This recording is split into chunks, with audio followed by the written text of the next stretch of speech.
Hello everyone. Today we will discuss assignment number 14. So let's start some assignment number 14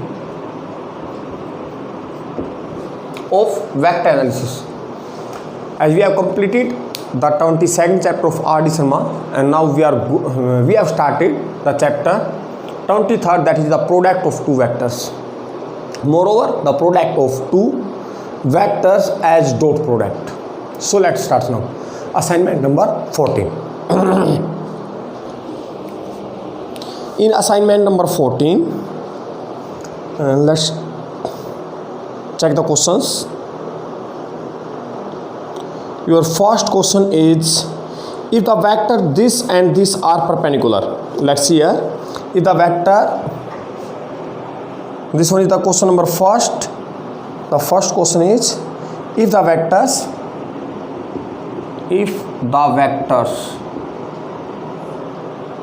2i plus j plus k and the vector I minus 4j plus lambda k are perpendicular, then value of lambda. Options are 4. B option is -5, option C is 2 and option D is 1. These are the options, correct? So let's solve it. आइए इधर क्या given है बेटा? This one is given. These two vectors are perpendicular and we have to find the value of unknown. Unknown is lambda. देखिए तो मैंने एक काम किया बेटा, इन वेक्टर्स के मैंने नाम रख लिए A and B. First vector का नाम रख लिया ए, 2i plus j plus k, and say the second vector is b. This one is I minus 4j plus lambda k. And you know क्या, whenever the vectors are perpendicular, then if a is perpendicular to b, it means a dot b is equal to 0. पता ना आपको, जब भी vector perpendicular होते हैं तो उनका डॉट प्रोडक्ट 0 होता है. तो रख दीजिए इनका डॉट प्रोडक्ट, दोनों का डॉट प्रोडक्ट 0 रखेंगे. डॉट प्रोडक्ट आपको निकालना आता है, आई के कोफिशिएंट्स का product, then J and J के कोफिशिएंट्स का product, and then K and K coefficients का प्रोडक्ट. सो लैम्डा इधर से क्या आ गया 2. The value of lambda is 2. Now come to the question number second. This was question number first. Now question number second. Let's check it. The question number second is,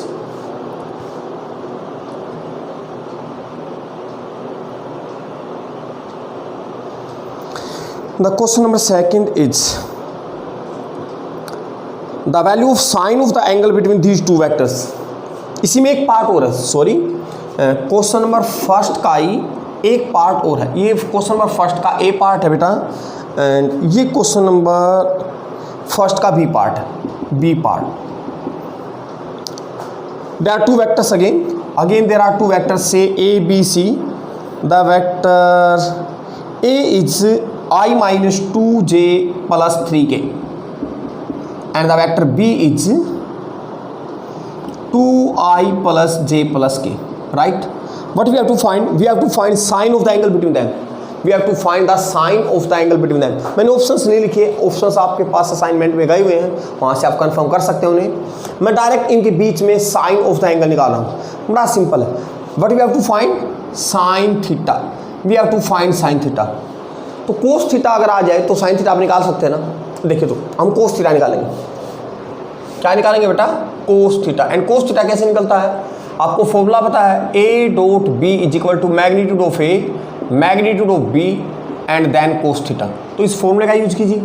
A dot B, दोनों का dot product क्या आएगा? 1 into 2 2, then -2 into 1 and then 3 into 1 3 is equal to magnitude of A. How much?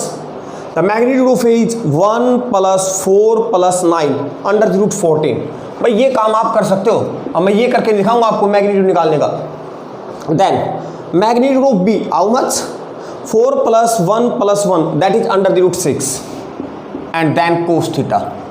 So cos theta is equal to, this will cancel out this one, 3/84, right? मुझे sine theta चाहिए ना, तो sine theta क्या होता है 1 minus cos square theta square of this one, so 9/84. So sine theta is equal to how much, 84 is LCM, 84 minus this one 75. तो आप ऐसे कैसे छोड़ सकते हो बेटा, ऑप्शंस मैच कर लेना, जो भी आपके ऑप्शन मैच होते हैं जिस वे में भी, राइट. तो ये था आपका फर्स्ट क्वेश्चन विद 2 पार्ट्स. अभी आते हैं नेक्स्ट क्वेश्चन पे, सेकंड क्वेश्चन पे आते हैं. उससे पहले एक बार बोर्ड को रफ कर लेते हैं. देखिए सेकंड क्वेश्चन इंपॉर्टेंट आपका, your second question is important.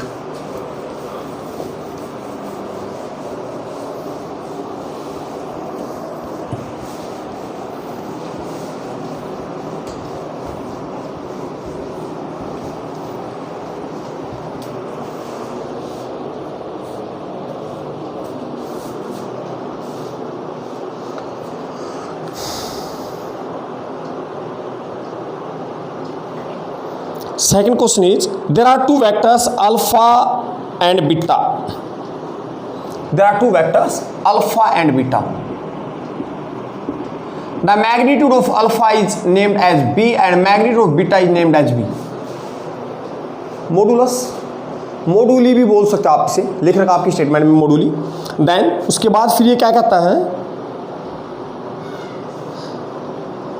they are such that these two vectors alpha and beta are such that alpha plus beta is perpendicular to beta and 2 beta plus alpha is perpendicular to the vector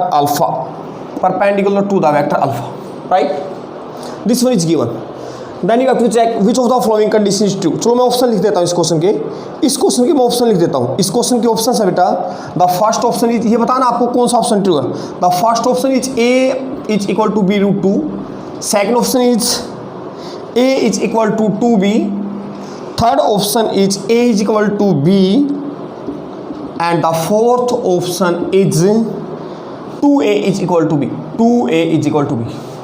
आपको क्या बताना भाई, which of the option is true and these are the given conditions. ये सभी conditions है given. इन सभी conditions का use करके आपको ये बताना होगा क्या चार ऑप्शन में से कौन सा ट्रू है. तो चलो हम तो एक काम करेंगे, जो जो गिवन है उसकी कैलकुलेशन करते जाएंगे, ऑप्शन अपने आप आना चाहिए ना, तो वही होगा. देखिए अभी क्या गिवन है बेटा, this one is perpendicular to this one and you know whenever two vectors are perpendicular then their dot product is always 0. तो मैंने अंदर इसकी मल्टीप्लाई की, so this becomes alpha dot beta plus beta dot beta and is equal to 0. Now alpha dot beta plus beta dot beta means बेटा beta के magnitude का square, right. तो यहाँ से अल्फा डॉट बीटा किसके equal हुआ, इसको उधर लेके जाइए, माइनस बीटा के मैग्नीट्यूड का square and you know the magnitude of beta is how much, magnitude of beta is b, तो इसकी जगह b लिख सकते हैं, so minus b square. Name it as equation number first. इसको इक्वेशन नंबर 1 नाम दिया बेटा मैंने. अब आते हैं सेकंड कंडीशन पे, जो ये सेकंड कंडीशन है ना इसका यूज करेंगे अभी. तो according to second condition 2 beta plus alpha is perpendicular to alpha, so it means इसका डॉट प्रोडक्ट अल्फा के साथ 0 होगा. भाई whenever two vectors are perpendicular their dot product is always 0, right? now alpha को अंदर लेके आए तो 2 into beta dot alpha plus alpha dot alpha is equal to 0. 2 into beta dot alpha means same as alpha dot beta and alpha dot alpha उधर लेके गए minus alpha के magnitude का square, right. Minus the magnitude of alpha is a, ये रहा a, सो a square and इधर क्या है 2 इंटू अल्फा डॉट बीटा. बेटा इक्वेशन फर्स्ट से अल्फा डॉट बीटा की जगह आप क्या रख सकते हैं, माइनस बी स्क्वायर. तो रखिए इसकी जगह twice of minus B square is equal to minus A square. दोनों तरफ से minus cancel, so 2b square is equal to a square taking under the root on both side, so root 2 into B is equal to a. Plus minus नहीं लेंगे हम, इधर minus का sign नहीं लेंगे. Why? because a and b are the magnitudes and magnitudes are never negative, only scalar quantity. Negative sign represents direction. तो option match कीजिए, आपका फर्स्ट ऑप्शन मैच हो गया, B√2 इज इक्वल टू ए। तो clear है भाई, मेरे हिसाब से इजी था ये क्वेश्चन भी। चलो एक क्वेश्चन और देखते हैं अभी, उसके लिए फिर से एक बार बोर्ड को रफ करते हैं।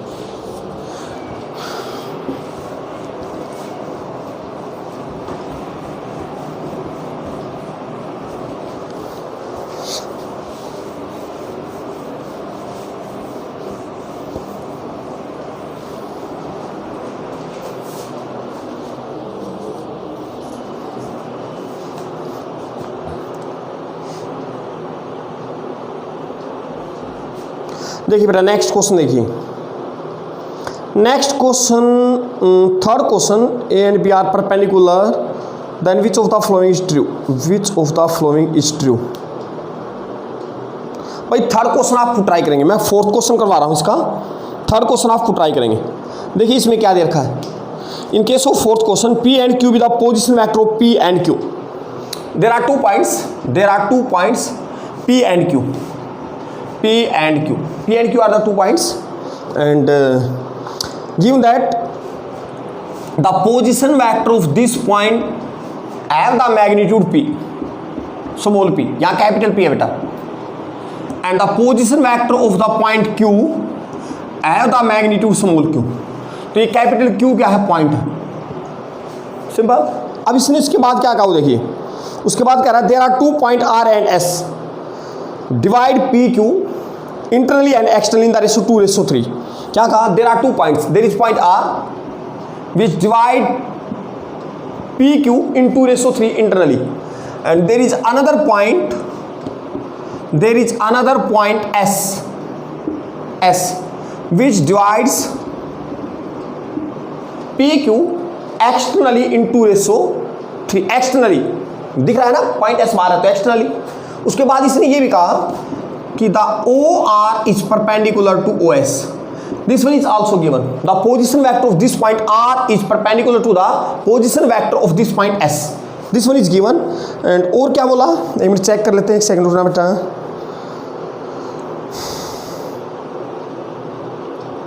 नेक्स्ट इसने बोला अभी, then which of the following is true. Options है, फिर ऑप्शंस मैं ऊपर लिख देता हूं इधर। A option, the first option is 9p square is equal to 4q square, 9p square is equal to 4q square. Second option is 4p square is equal to 9q square, 4p square is equal to 9q square. Third option is 9p is equal to 4q, and the fourth option is 4p is equal to 9q. ये 4 option है, and हमें ये बताना होगा कि कौन सा option true है। अगर ये कंडीशन सेटिस्फाई होती हैं तो मेरे हिसाब से सेक्शनल फॉर्मूला तो आपको आता ही है। आइए तो बेटा, पहले मैंने इस R का पोजीशन वेक्टर निकाला, तो R का पोजीशन वेक्टर क्या होगा, twice of position vector of Q, twice of position vector of Q plus 3 times of the position vector of P and divided by 2 + 3, right. 2 + 3 means 5, यही की रख देता हूँ मैं। Then OS, the vector OS, twice of the vector Q, position vector of Q, minus 3 times of the position vector of P and divided by 2 - 3, and 2 by this 3 means नीचे -1। ये बताइए बेटा, ठीक है ना भाई, मेरे हिसाब से ठीक है भाई। सेक्शन फॉर्मूला तो ये कहता है ना, आपको एक्सटर्नल जब पॉइंट हो, एक्सटर्नल डिवीजन हो, तो सेक्शन फॉर्मूला आता अप्लाई करना। ओके, बता भी चुका मैं वेक्टर के अंदर। Now according to given condition, OR and OS are perpendicular. If they are perpendicular, then their dot product is always 0. तो इनका डॉट प्रोडक्ट मैंने 0 रखा बेटा। रख दीजिए वेक्टर्स को, OR is this one and OS is this one। तो नीचे जो कॉन्स्टेंट्स हैं उनकी तो मल्टीप्लाई हो गई, तो नीचे तो आ गया -5 एंड इनकी मल्टीप्लाई 2OQ, तो it means 2 × OQ dot OQ minus 2 × 2 4 हो गया, 2 × 2 4 एंड 3 × 3 9 OP डॉट OP। भाई ये कर लेना आप ये काम प्रोडक्ट, और ये किसके इक्वल हो जाएगा, 0 के इक्वल, 1/-5। एक्चुअली है ना, ये डायरेक्ट ऐसे नहीं होगा, पहले OQ के साथ, फिर OQ OP के साथ, सिमिलरली ये इसके साथ, तो ये OQ डॉट OP जो आएंगे ना वो कैंसिल हो जाएंगे प्लस माइनस के। समझ गया ना, इस तरह से यहाँ पहुँचे।